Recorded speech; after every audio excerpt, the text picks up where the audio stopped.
कैसा ये इश्क है।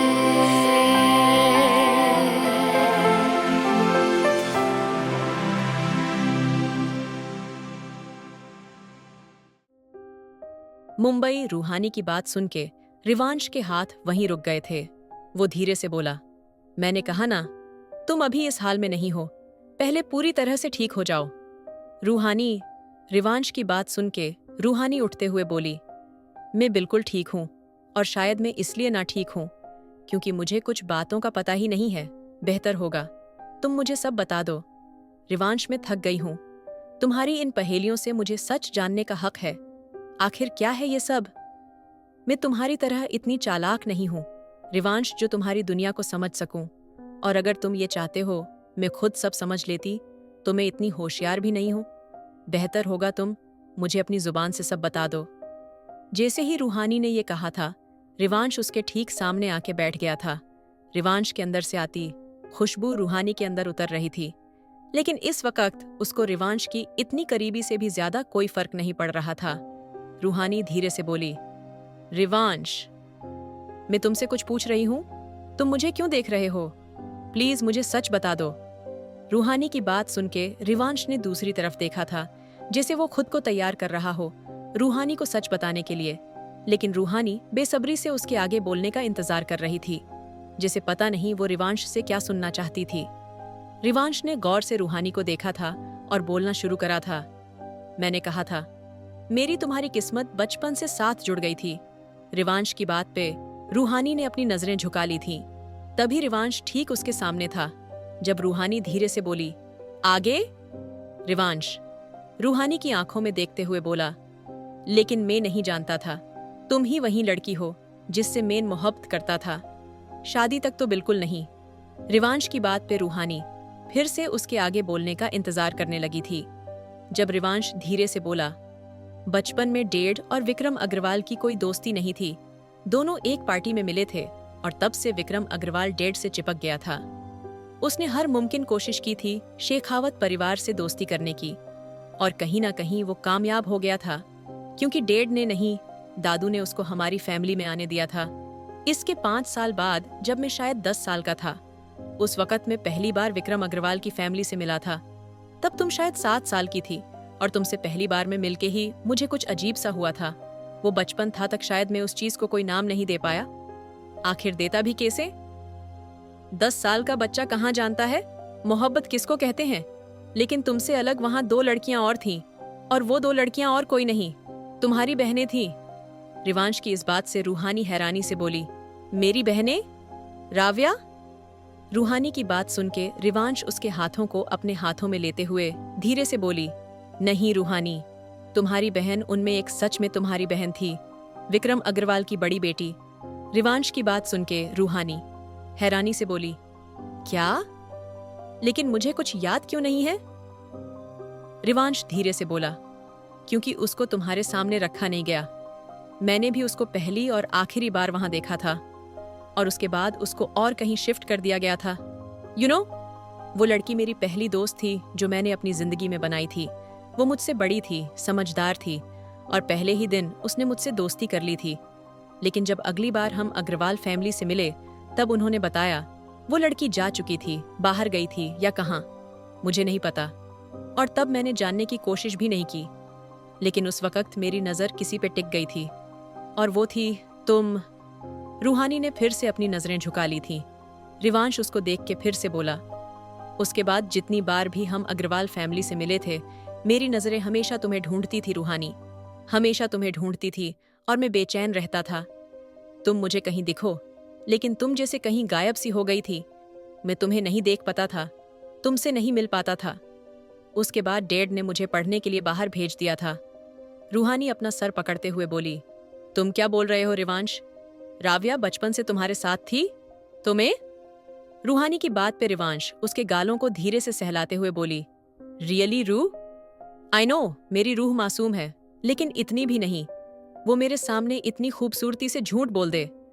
रिवांश की बात सुन के रूहानी धीरे से बोली, तो ठीक है, तुम भी इतने बच्चे नहीं जो मुझे ठीक से बात ना बता पाओ। मुझे सब सच जानना है। इतना कह के रूहानी ने रिवांश का हाथ झटक दिया था।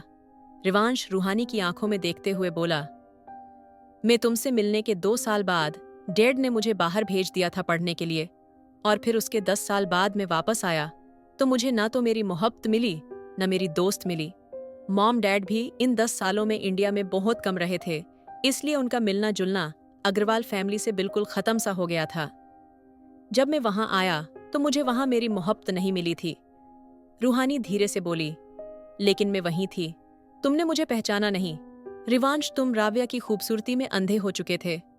रूहानी की बात के रिवांश उसके पैरों को अपनी गोद में रखते हुए धीरे से बोला, नहीं रूहानी, ऐसा नहीं है। जब सिर्फ 10 साल का था तो मुझे नहीं पता उसको क्या कहते थे, लेकिन अब मैं उसको मोहब्बत का नाम देता हूँ। जब मैं वापस आया तो मुझे पता चला था तुम और वो दूसरी लड़की दोनों ही कहीं जा चुकी हो, और जो इस वक्त मेरे सामने है वो विक्रम की दूसरी बेटी है जो राव्या के साथ पैदा हुई थी। लेकिन तुम्हारे बारे में जो बातें मुझे बताई गई, मैंने तुम्हारे बारे में और जानने में कोई इंटरेस्ट नहीं किया रूहानी, क्योंकि अगर मैं एक बार के लिए मान भी लेता तुम वही हो जिससे मैं मोहब्बत करता हूँ, तो मैं तुम्हें पहचानना कैसे? तुम तो अपने चेहरे पे कुछ और ही लेके बैठी थी। तुम्हारा चेहरा तुम्हारा नहीं था रूहानी, तुम्हारा चेहरा किसी और का था। रिवांश की बात पे रूहानी की नजरें झुक गई थीं, क्योंकि जब से उसने होश संभाली थी तब से उसने देखा था अंजलि ने कैसे उसको उस काले रंग की चादर पहनाई थी। रूहानी धीरे से बोली, अंजलि, अग्रवाल ने तुम्हें मेरा नाम नहीं बताया था? रूहानी की बात पे रिवांश धीरे से बोला, नहीं, क्योंकि कभी उसने तुमसे हमें मिलवाया नहीं। हमेशा मैंने तुम्हें दूर से देखा, कभी अकेले खेलते हुए, कभी मेड के साथ। उस वक्त में चला गया था। मुझे लगा था ये अट्रैक्शन है, लेकिन नहीं, ये अट्रैक्शन नहीं, मोहब्बत थी जो मुझे उस वक्त तुमसे हो चुकी थी। मैंने अंजलि से तुम्हारे बारे में पूछा था, उसने मुझे बताया तुम अब नहीं रही और तुम्हारी बड़ी बहन जा चुकी थी। रिवांश की बात सुन के रूहानी चिढ़ते हुए बोली, रिवांश, तुम खुद से क्यों कहानी बना रहे हो? कौन सी बड़ी बहन? तुम क्यों जबरदस्ती किसी को भी बीच में घसीट रहे हो?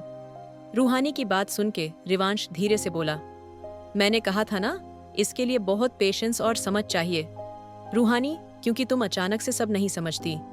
बहुत मुश्किल है ये सब। रिवांश की बात पे रूहानी धीरे से बोली, आगे? रिवांश उसके पैरों को सोफे पे रख के उठ गया था। रूहानी उसकी हर एक बात नोटिस कर रही थी।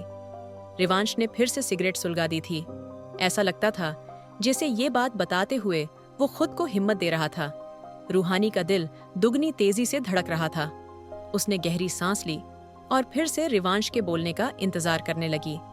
तभी रिवांश धीरे से बोला, राव्या। उस वक्त राव्या से मेरी दोस्ती हुई। राव्या में शायद वो सब था जो एक लड़के को चाहिए होता है। जब मैं इंडिया से गया था वो मेरे साथ थी, लेकिन मैंने कभी उसको मोहब्बत की नजर से नहीं देखा।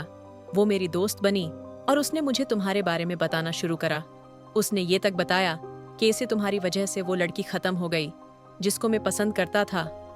रूहानी हैरानी से बोली, जिसको तुम पसंद करते थे मतलब मैं? रिवांश धीरे से बोला, हाँ, वही मुझे नहीं पता था जो मेरी मोहब्बत थी। इसको कुछ और बना के रखा गया था, और फिर मैं और राव्या बहुत अच्छे दोस्त बन गए, लेकिन तब तक भी मेरा और उसका मोहब्बत जैसा कोई रिश्ता नहीं था। रूहानी धीरे से बोली, और वो शादी? और वो लड़की कौन थी? रिवांश घुटनों के बल रूहानी के सामने बैठते हुए बोला, जब मैं किसी बिजनेस मीटिंग में बाहर था तब वहां निर्वाण, मेरे सेक्रेटरी ने मुझे कुछ ऐसा बताया जिससे मैं पूरी तरह टूट गया। रिवांश धीरे से बोला तो रूहानी उसको देखते हुए बोली, क्या? रिवांश ने रूहानी की आंखों में देखा और धीरे से बोला, जिस लड़की को मैं छोड़ के गया था, जो मेरी पहली दोस्त थी, वो जिंदा थी और उसका रेप हुआ था रूहानी। और वो लड़की और कोई नहीं बल्कि तुम्हारी अपनी बड़ी बहन थी, विक्रम अग्रवाल की पहली बेटी, जिसकी माँ भी वही थी जिसने तुम्हें जन्म दिया था। जैसे ही रिवांश ने यह कहा था, रूहानी की आंखें हैरानी से फैल गई थीं। उसकी जो आंखें अभी हैरानी लिए थीं, अब वहां आंसू थे। वो कांपते हुए बोली, नहीं, तुम झूठ बोल रहे हो। तुम नहीं, मेरी कोई बहन थी। और रेप? नहीं, रूहानी कांपते हुए बोली। तो रिवांश उसको अपने करीब करते हुए बोला, रूहानी, मैं यहां हूं, तुम्हारे पास हूं। प्लीज खुद को संभालो। मैं तुमसे बात कर रहा हूं ना, बता रहा हूं ना सब। प्लीज। रिवांश की बात पे रूहानी जल्दी से बोली, क्या बोल रहे हो तुम? मुझे कुछ समझ नहीं आ रहा। रूहानी की बात सुन के रिवांश धीरे से बोला, क्योंकि तुम्हारी बहन को बचपन में ही तुमसे दूर कर दिया गया था। रूहानी, जब मैं वापस आया तुमने मुझे नहीं पहचाना था, तो तुम उस वक्त अपनी बहन को कैसे याद रखती जिसको तुमने मुश्किल से कुछ दिन देखा था?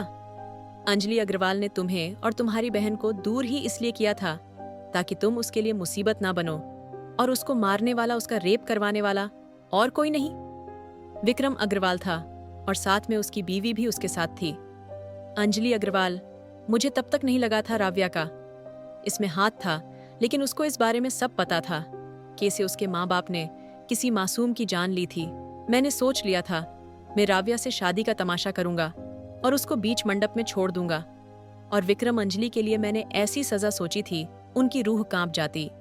इसीलिए मैंने खुद जानबूझ के राव्या को मंडप से किडनैप करवाया था, जानबूझ के उससे सब बुलवाया था ताकि मेरे ऊपर कोई इल्जाम ना आए और विक्रम की बेटी की बेइज्जती इस दुनिया के सामने हो। ये सजा राव्या के लिए थी, लेकिन जब मैं अपने मकसद के बहुत करीब था, राव्या को रास्ते से हटा के मेरा निशाना उसके माँ बाप थे, तब तुम बीच में आ गई। मेरी बीवी बन के मुझे पता था घूंघट के पीछे तुम हो, लेकिन मैं कुछ नहीं कर पाया क्योंकि मुझे लगा था मैं शादी के बाद तुम्हें डाइवोर्स दे दूंगा। तुम मेरे लिए प्रॉब्लम थी ही नहीं, क्योंकि तुम एक मामूली सी मेड थी जो कि राव्या की स्टेप सिस्टर थी, और मैंने खुद कितनी बार तुम्हें बार में देखा था, कितनी बार ऐसी जगह देखा था जहां तुम्हें नहीं होना चाहिए। मैं कोई इतना अच्छा इंसान नहीं था, रूहानी जैसा मुझे राव्या ने बताया वैसा मैंने देखा भी, लेकिन उस वक्त तुम्हारी मुझे कोई फिक्र नहीं था। लेकिन शादी के बाद जब तुम्हारा घूंघट उठा और मैंने तलाक की बात रखी, तब मेरे ही काम के बीच आने वाले मेरे अपने डैड थे, जिसने सोच लिया था वो तुम्हें मुझसे बांध देंगे, और इस एक बात ने मेरे अंदर तुम्हारे लिए और नफरत भर दी थी, और मैंने तुम्हें अपने तरीके से टॉर्चर करने की सोची थी। मैं अपनी ही सुहागरात के लिए तुम्हें उस जगह लेके गया था जो मेरी जिंदगी बहुत बड़ी गलती थी। मुझे नहीं पता था जिसको मैं चीट दे रहा था वो मेरी अपनी मोहब्बत थी, मेरी जान थी। रिवांश की आंखों में नरमी थी। रिवांश धीरे से बोला, मुझे उस वक्त गुस्सा था। एक तो मेरी जिंदगी में ऐसी लड़की आई थी जो वैसी थी ही नहीं जो मैं चाहता था।